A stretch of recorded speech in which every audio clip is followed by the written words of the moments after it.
Magandang araw mga kaibigan. Bigyan natin ng reaction opinion itong post ang balita ngayon. Title: Apidabit ni Madriaga isinomiti na sa Ombudsman.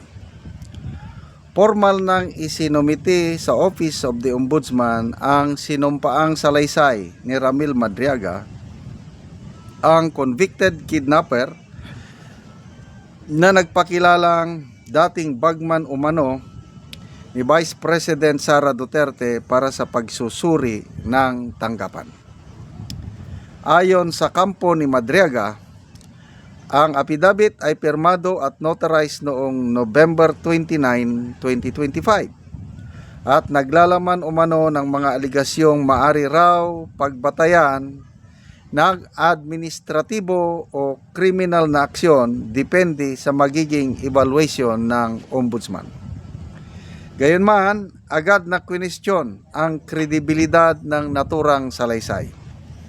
Nauna nang itinanggi ng mga personalidad at opisyal na idinadawit ni Madriaga ang kanyang mga paratang na nagsasabing hindi nila personal na kakilala at walang anumang ugnayan sa kanya at posibleng politika umano ang motibo sa likod ng reklamo.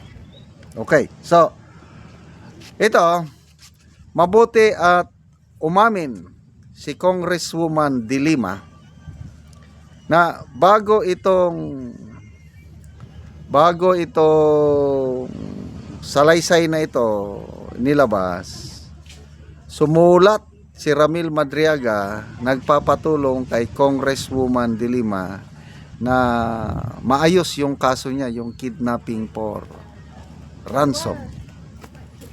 So in response, binisita ni Congresswoman De Lima si Madriaga sa loob ng kulungan at inamin niya na matagal na oras nila nag-usap sila tungkol sa affidavit. Ibig sabihin, may kinalaman, may participation si Congresswoman De Lima doon sa affidavit. Parang naging coach ba yun? Naging devil's advocate daw siya. Kung ganyan ang sasabihin mo, ano ang butas? Ano ang... Di ba abogado pa naman siya? Si Attorney De Lima. Bakit hindi niya nakita yung andaming butas, inconsistencies? Yun na lang, claim na member daw siya ng Presidential Security Group. Doon pa lang, palpak na sila kasi never na ang isang civilian ay ma-assign sa Presidential Security Group. Dalawang dating PSG commander, dalawang general ang nagsabi na wala sa roster ng PSG ang isang Ramil Madriaga dahil tunay nga hindi ka pwedeng ma-assign sa PSG kung civilian ka. Pinaka-the best na mga kasundaluhan, mga elite forces, Ranger, Special Forces, Commando, whatsoever, ang ma-assign dyan dahil cream of the crop ang ma-assign sa PSG. Tapos civilian lang. Ay, nako. So, ang daming inconsistencies sa sinasabi ng Madriaga ito. Plus yung credibility niya, no? Convicted kidnapper na sintensya ng death penalty noong 1990s. Maswerte nga lang siya at na-acquit siya doon sa Supreme Court. But after ng acquittal niya, lumabas, balik sa dating gawain, kidnap for ransom. Tapos, yun na ngayon ang gagamitin nila para siraan si VP Sara. Okay lang. Part of politics. Expected na yan ni VP Sara. So yan, pag-aaralan na ng Ombudsman. Tingin ko observation ko lang ito, opinion. Favorable, yung gagamitin yan, later on, isasubmit na yan ng Ombudsman sa impeachment court. Connecting the dots, yung plunder case na isinamba laban kay VP Sara, yan, aaksyonan lahat ng Ombudsman Ang ombudsman, hindi niya pwedeng kasuhan si BP Sara sa Sandigan Bayan. Kaya lahat yan, magiging supporting documents na isasubmit ng ombudsman sa impeachment court para subukan nilang tanggalin si BP Sara through impeachment. Yan na ang nakikita kong script. At humanda na po tayo sa bloodbath.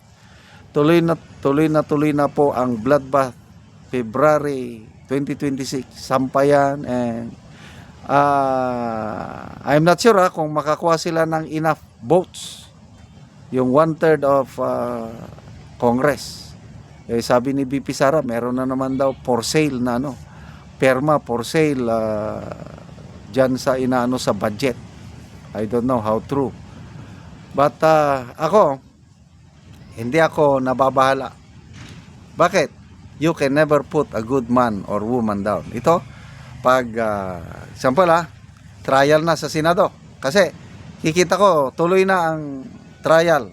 Wala nang makakapigil. Trial na. Nako, kawawa yan si Madriaga. Bubutasan yan ng mga magagaling na abogado ni BP Sara. Lalo silang mapapahiya. Merisi Gaba. Nagkamala sila ng ginamit. Lalong ang public perception sa kanila, masisira sila ng dahil kay Ramil Madriaga. I tell you. Kaya relax lang po tayo mga ka-DDS. Marami pang pagdadaan ng kalbaryo ni BP Sara bago 2028. Kaya lang, kapit bisig lang. Lahat ito is pagsubok sa karakter, sa leadership ni BP Sara. And I believe kayang-kaya niya ito. Isama na lang natin sa dasal. Ako, everyday sinasama ko sa dasal Duterte family. Si Tatay Digong, kaligtasan niya doon sa The Hague, Netherlands. Duterte family, silang magkakapatid, safety nila. And then of course, ito na nga, dasal ko na mananalo si BP Sara sa 2020 dahil siya talaga ang pag-asa ng ating bayan. Dahil napatunayan na ng mga Duterte yung good governance nila. Wala nang makaka-deny napakagandang pangyayari sa Davao dahil sa pamamahala ng mga Duterte.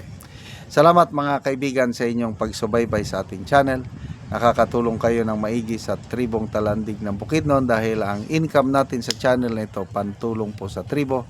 Namimigay tayo ng libreng yero at pako para makapagpatayo sila ng mas maayos na tirahan.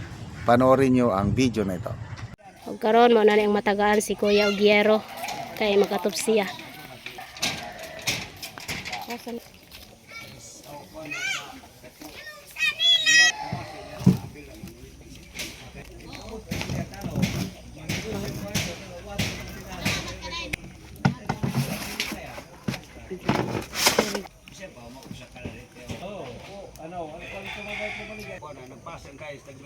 Ako rin saka ikaw.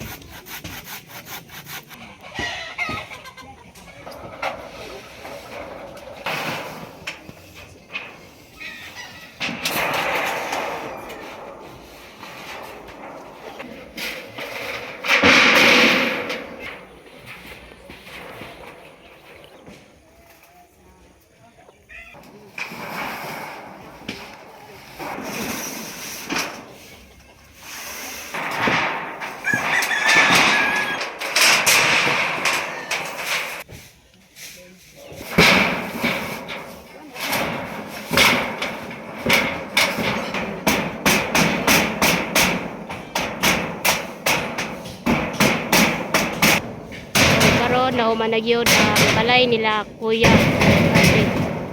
So nindot na. So streamline lang siya nga balay. So nahuman na gyud og atop. So makita nimo nga nindot na kaayo. Good morning sa tanan, sa mga nag-sponsor o nag-tanaw sa mga videos namo dire. Good morning. Ug nagpasalamat ko sa mga vlogger o sa tanan nga nagtanaw ni Good morning sa Ginoo nga gitagaan mi niya nga naay ginagamit nga mga tao para sa pagsuporta diri sa mga kahimo kami. Salamat, God bless sa tanan.